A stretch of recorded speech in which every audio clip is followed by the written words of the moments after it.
It's the Community Ties Program with Alex Mikas on Tiger Country 97.5 WTGR. All right, back at it as we start the work week and also start up Community Ties for what's hard to believe, the third week in July. My, oh my, where's the time go? But very happy to welcome Bears Mill back on the show. Merri Niekamp joins us to the show. Merri, I'm sorry I missed you the last time you stopped in. I know you were out roaming around. I was out, yeah. I was driving up and down the East Coast and had some fun. But happy to be back and, more importantly, talking with you today. And we're going to be talking about some fun things. I guess before we start with all the activities at Bears Mill, how's summer been so far? It's been okay. It's been okay? Yeah, I think the tourism numbers might be down a little bit. Last week things were good with the Kings Royal. Everybody was here for the race. For Eldora.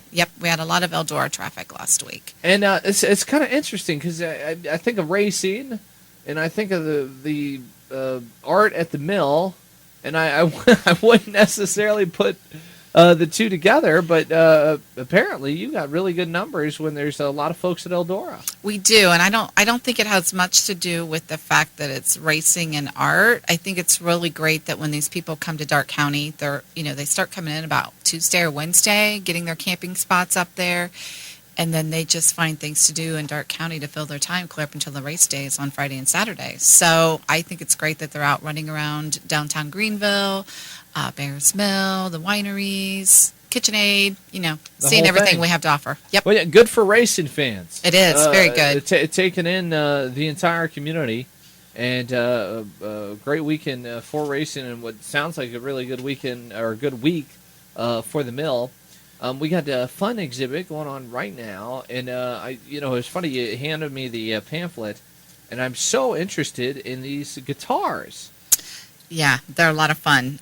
We have an artist right now. His exhibit's on display. His name's Michael Nicely, and he's actually from Arcanum, so he's a local guy. And he makes guitars out of cigar boxes.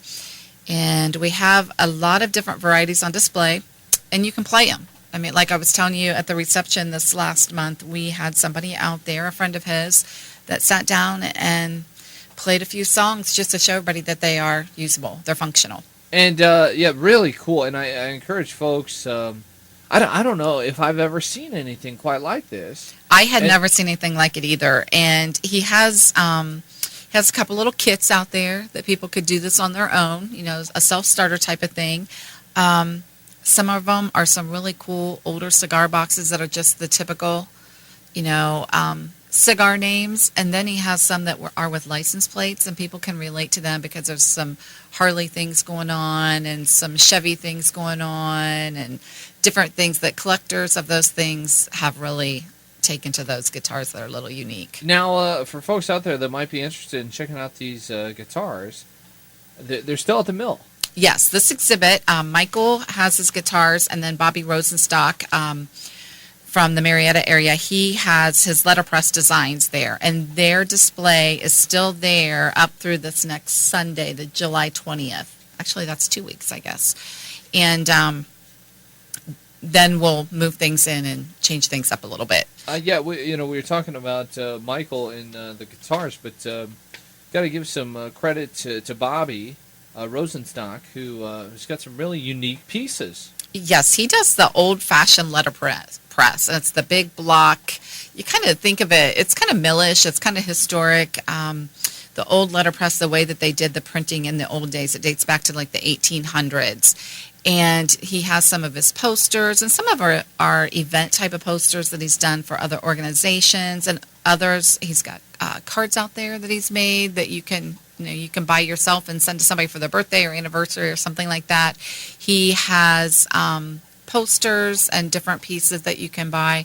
Just some very unique work. And we found him in Ohio Magazine last year, and he's one of the best of Ohio. So we really thought it was great that he drove all the way from Marietta to exhibit in our gallery. That is great. And it goes to show you some of the artists that you're able to get and land and bring to the area, which makes things a lot of fun, because not only are you showcasing a local artist, but you're showcasing somebody else with extreme talent. Now, for these pieces that are shown and that are also available out at the mill, I know traditionally they're on sale, right? Yes, everything is on sale, and the way that it normally works, the artists bring everything in. We get a commission for showing their work, and if anything sells, we get a commission from it. And then I don't know where I was going with that. Thought I lost it. I really needed my morning coffee. It goes back to the mill, right? Right. The proceeds from it go back to the mill. So it's a win-win for both of us. We're exposing these artists from all over the Midwest, and we're bringing quality art to Darke County. We love doing that. And our tourists that come in, they expect a 4-storied operating grist mill, but they don't expect this little art gallery on the side. So, all right. So check out that art, and you got some time to get in there, and then we're going to be talking about our other series, right. That's fast approaching. And once again, you have another artist that's from Northern Ohio that's making the trip in to showcase what they do. Right. Laurel Dabbs, we found her again in Ohio Magazine. You know, we read the Ohio Magazine because we get it as part of the Darke County Visitors Bureau. So we read through that because we're in there a lot and our events are in there. And we happened upon her hand-carved decoys and the article that was in there and really liked her work. We had an artist in last summer that did the duck decoys. He was from Indiana and had great success with that. And it's just something that really fits with the nature at Bears Mill. So she will be coming in from Medina County up near Akron. And, it's funny because I remember you talking about that last year in that duck decoy exhibit that you had, and it went extremely well. Very there well. There was a lot of folks that bought pieces, and then when those pieces were purchased, there were more that were wondering, hey, can we get our hands on a few duck decoys? So we're going to be doing it again, but just with a different artist. With a different artist, different techniques. And she will also be along with Paula Wilmot Cross, who has black and white photography. And she's from the Dayton area, a professor at Wright State University, a fine art major. And hold on, so she's a photography, but this is an actual photograph? That is an actual photograph. Wow. Gorgeous. Oh, my gosh. And here we are in the dead of warm summer, and a lot of her photographs are winter, very serene, black and white pieces, beautiful. Yeah, I was actually kind of surprised by that. I know it says photography up at the top. I didn't necessarily saw that. My eyes just sort of went right to the piece, and I was sure that was a painting. Mm-hmm. But that nope. That's a photo. It's a photo. Wow, that makes that a lot. I think that's extremely cool. So when is the opening for both these artists? For these next two artists, the reception will be Friday, July 25th. Typical reception from 6 to 9 p.m. Free, open to the public. We have some hors d'oeuvres there, some sweets and savories that will be provided by Chef Jeff B. Secker of the Old Arcana. And the artists will both be speaking and answering questions at 7 o'clock for about 15 minutes. But you're welcome while you're there to tour the mill, shop, take a walk down the paths, whatever you want to do. When we're open, it's open to the public. Awesome. So July 25th is going to be that date in Friday from 6 to 9. Boy, that is a busy weekend. That is a busy weekend. For your group. It is. We're going to be setting up for the Gathering at the Garce for that weekend as well. And Gathering at the Garce going to be, correct me if I'm wrong, the 26th and the 27th. Correct. That'll be Saturday and Sunday. And you've done this a couple years, and it's really bode well for the mill. It has. It's nice that the Gathering folks let us nonprofits come out and have a booth.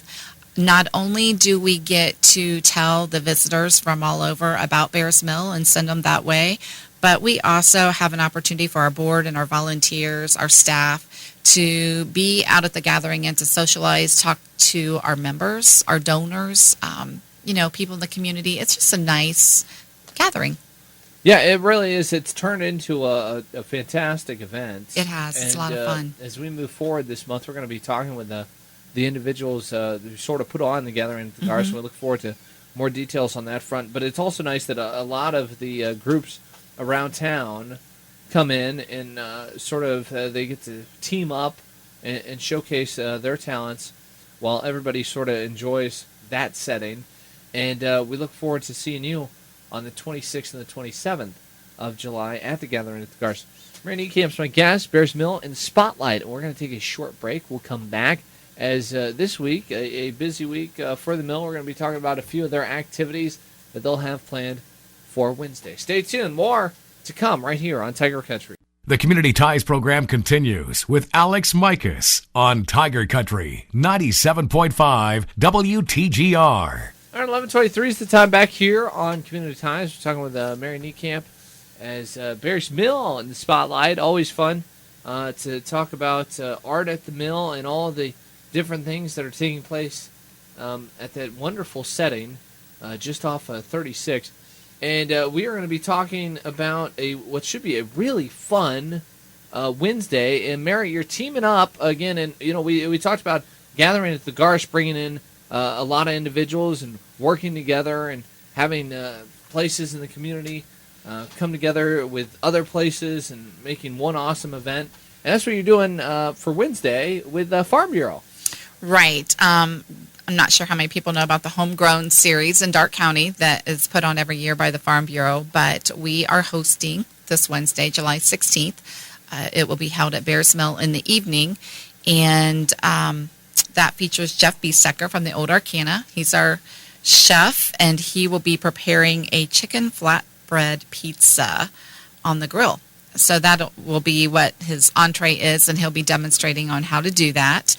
And that is in the evening, and you have to be registered with the Farm Bureau. So I'm not sure where they're sitting on that right now. Yeah, there were some questions pertaining to tickets, but I'm sure if folks want to be a part of that event, they can just they contact you or they contact the Farm Bureau. They have to call the Farm Bureau to register for that.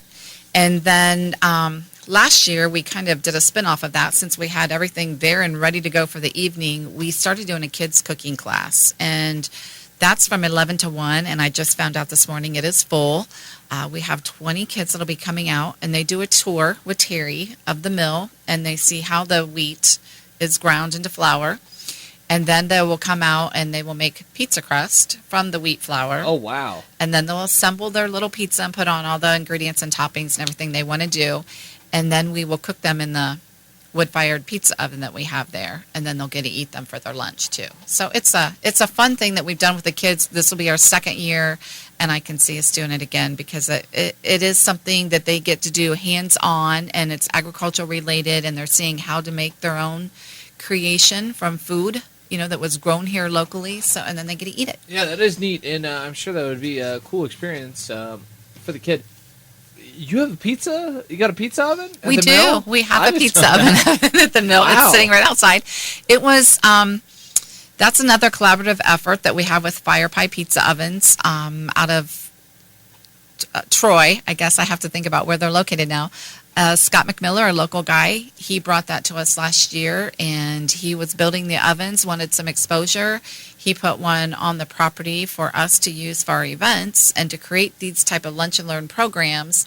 And then hopefully, if people get interested, we can send them to Fire Pie and they can make one for their patio or their kitchen or whatever they need them for. The mill going to be turned into a pizza place. That's cool, though. It's a great little piece to use, especially since it's outside and sitting on the property and we get to use it. And then in October, we're actually going to do a collaborative lunch and learn for adults with Bakehouse Bread and Cookie Company. And Margaret Begg from Bakehouse is going to come over and do a bread baking demonstration in the pizza oven as well. That's awesome. A lot going on at the mill, and even when you think you know what's going on at the mill, there's still more to learn, as we have this morning. Great stuff, Merri. Always great having you on the show. Are you going to be out at the fair? I mean, I know we'll probably hopefully talk to you in August, but it's right around the corner. It is. Shh, let's not rush it. We are normally at the fair. We have a presence as far as the Darke County Visitors Bureau booth. We do go out and help Deanna man the booth and be available to answer questions about Bears Mill. Okay, good stuff. So we'll hope to see you out there when you make your time for that third week in August. All right, Merri, ways to sort of get involved or to if someone might have heard something on the show today, they want to find out some more details, how they go about and contacting the mill. You can call us at 548-5 937-55112. That's 937. We're there every day, 11 to 5. And you can check out our webpage, bearsmill.com. We're on Facebook at a Historic Bears Mill. We Twitter occasionally and Instagram occasionally too. But never hesitate to give us a call. We're always looking for anyone to do tours. We got garden clubs coming tomorrow. We like to do the educational tour groups with the kids. We'll always take volunteers. Come out, see us. Great stuff. And before I let you go, anything else you'd like to throw out there that maybe we didn't cover? I would. We were talking about the Art at the Mill series, and I would be remiss if I didn't give thank you to the Darke County Endowment for the Arts. We just received a $1,000 grant for them for that Art at the Mill program, and we couldn't do it without that. So we're appreciative, very much so. Tremendous. Okay, Merri, thank you so much for coming on the show. Look forward to talking to you, hopefully sometime in August. And, it's good to be back. I'm glad you're back.